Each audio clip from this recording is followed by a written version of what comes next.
The Raw ratings are in, and the closer we get to WrestleMania, the closer Monday Night Raw on Netflix is getting to 2 million viewers. Welcome back, guys, to Fog Wrestling. It's that time of the week again where we look at the WWE Raw ratings. We take advantage to bash Raw, bash Triple H, and bash all these jobbers that are responsible for the ratings and for the downfall of professional wrestling. Now, of course, keep in mind that the Raw ratings are always a week in behind, so these Raw ratings will be for the previous Raw and not the Raw that we've seen on Monday the 14th of April. But what does this Raw have? What is the trend with Raw at the moment? Well, it is 3 weeks in a row now where Raw has declined, where Raw is going down. The viewership is dropping. So, 4 weeks ago, we seen Raw do a 3.1,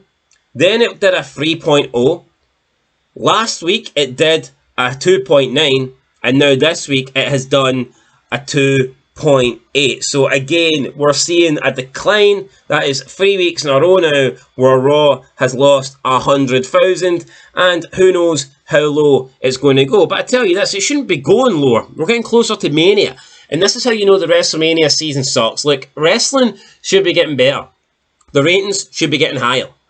People's interest should be getting peaked. People should be, buzzing. People should be checking out. There should be more eyes than ever on, well, not than ever, because wrestling will never be as good as it once was, but, more people should be watching wrestling now than there was watching it, let's say, 2 months ago or whatnot. But we're seeing this 2.8, and this is the joint lowest rating, second joint lowest rating of the Netflix era. The previous lowest, or the lowest, was the 24th of February, and that was a 2.6 million. So this is the second joint lowest with a 2.8. It just doesn't make any sense. It does not make sense for us to be getting closer to WrestleMania, the biggest stage of them all, and you'd expect more people to be watching. That's when the casual fans tend to come back. We're on the road to WrestleMania, and what are we getting? We're getting nothing. We're getting 2.8 million. And it wasn't a good week either in the Netflix weekly global ranks, because it did number 10 in the international ranks. So number 10 internationally and 6 domestically, which is also the joint lowest. So the lowest it was internationally previously was 10th, just hanging in there, and the lowest it's been US previously it was 6. So again, just one of the lowest rated in terms of numbers, and it's also one of the lowest in terms of the ranking of Raw for the week, both internationally, globally, and in America. So very disappointing. Numbers don't lie, guys, and they spelled disaster for WWE. So, yeah, excuse me, guys, while I take a drink here of Lucozade. Not sponsoring Lucozade or nothing like that, but I do currently have a can of Lucozade, and I don't know what happened, but for some reason, magically got sent a packet of Lucozade off Amazon. So apparently I paid for it. Don't remember doing that, but it's here. It's not great. It's Lucozade Orange. Doesn't taste brilliant, but we're going to drink it anyway. I'd rather drink this than drink the Triple H Kool-Aid. That is for sure. But as I was saying, so 2.8 million global views. Not a good week for Monday Night Raw. And it's now lost 100,000 over 3 consecutive weeks. So 3.1, 3.0, 2.9, and then 2.8. Just how low can you go? Now, I wouldn't be surprised if the next 2 Raws go up, because it is Mania.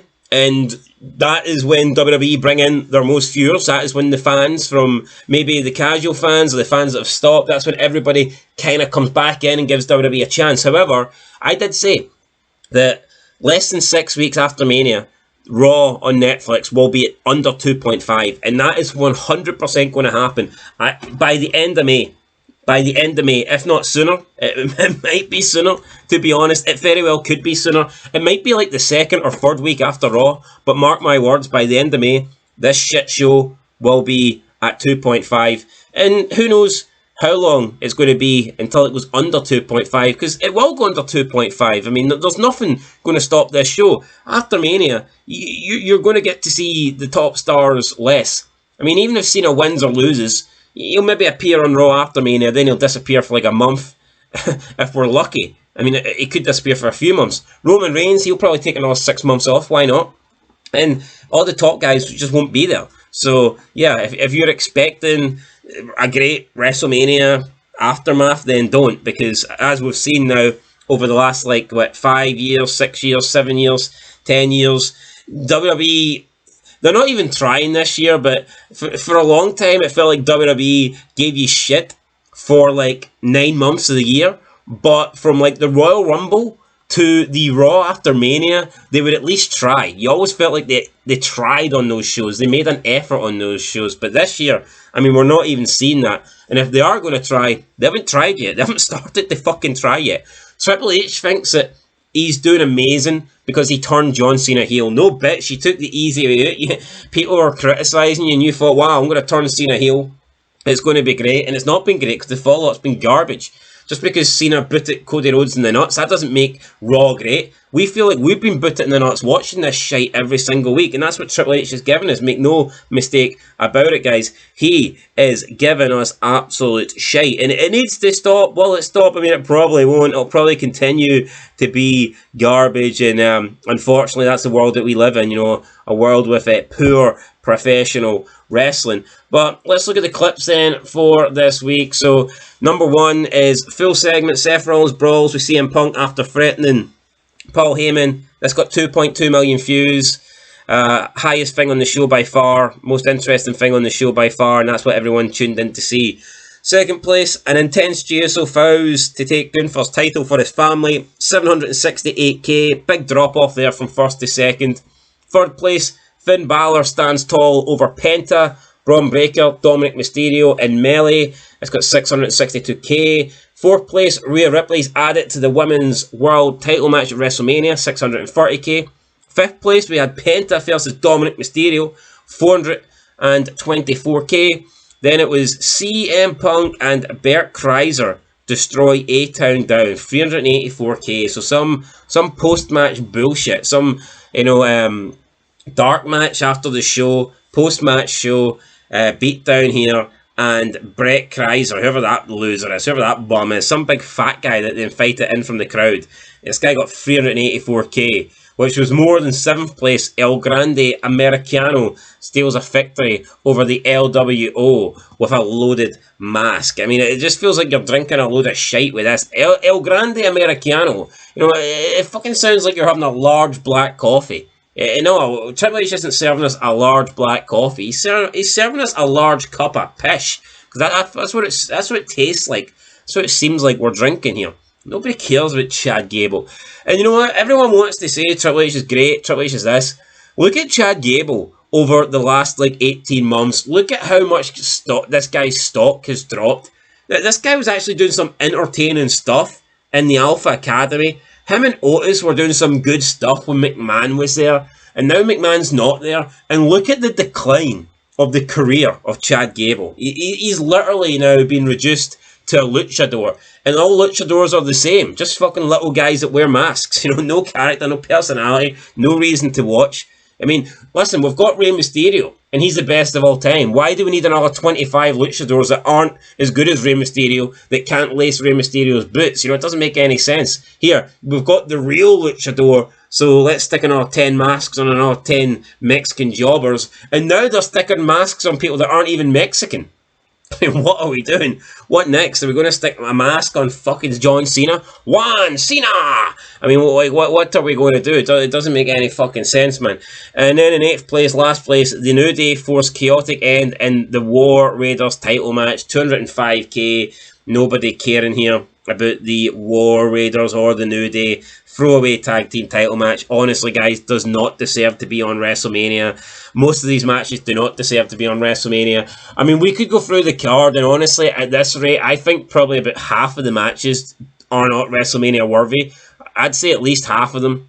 You're looking at it and you're going, these are like Raw matches or SmackDown matches, or at best like a B-level pay-per-view. But the fact that there's so much happening here in terms of jobbers and random matches being thrown onto this WrestleMania is actually quite sickening. I mean, there's been some good wrestlers of the past who have never appeared at WrestleMania, or at least their WrestleMania appearance may have been limited to like something shit like a battle royal. You know, there'll be some wrestlers that have never had they've never had the attention, they've never had the spotlight, they've never had that one match where, whether it be a singles match or triple threat or tag team, there will be some good wrestlers that have never had the opportunity of having a match, an individual match at WrestleMania.